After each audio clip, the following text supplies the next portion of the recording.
Good evening everyone. So I am Antena Rain Melaro from Batch 4.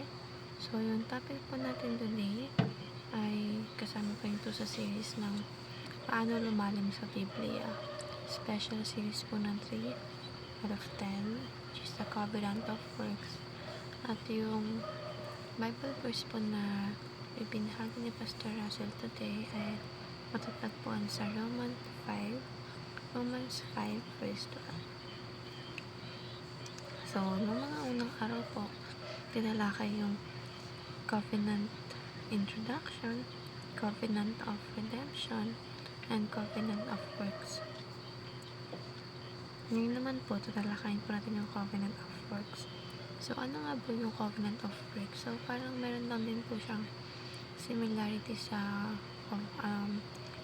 covenant na agreement tayo at sa Panginoon. Pero ngayon naman po, si Adan naman po yung kausap ng Panginoon dito. Kumbaga, meron silang agreement. Ito, kaya nga nasabi, it refers to the agreement between God and Adam before the fall, in which Adam, acting as a representative of humanity, si Adan po kasi yung nagre-represent na isang katauhan raw, sabi ni Pastor Russell. Kumbaga, si Adan yung nag-front sa atin. Siya yung nagre-represent as kabuuan ng isang katauhan. Si Adan po yun. Na since si Adan yung parang pinagkatiwala ng Panginoon, hinilma siya gamit sa itsura ng Panginoon. Halos lahat sa kanya, kaya nga sa kanya pinagkatiwala ng Panginoon lahat.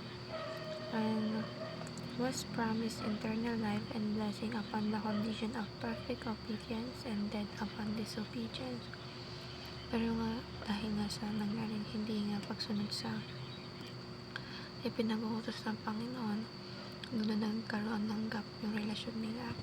Doon na nagkaroon ng gap yung relasyon natin sa Panginoon dahil hindi na tayo maabot ng Panginoon dahil ang tingin nila or ang bumapalot na sa katauhan natin ay isang buong kasalanan. So, kaya nang sabi ko, hindi na tayo visible sa paningin ng Panginoon dahil ang tingin na sa atin ay isang malaking kasalanan. Pero dahil nga ibinigay niya yung kaisa-isang anak niya na si Yesu Cristo na tumubos ng ating buhay mula sa kasalanan, ay muli tayo nagkaroon ng panibagong pagkakataon para ma-redeem natin yung sarili natin sa Panginoon at magkaroon ulit ng relasyon sa Kanya. So, meron po dito mga teachings, which is number 1, Adam is the head of humanity. Kaya nga nang sabi ko, siya ay nagpa-front as isang katauhan.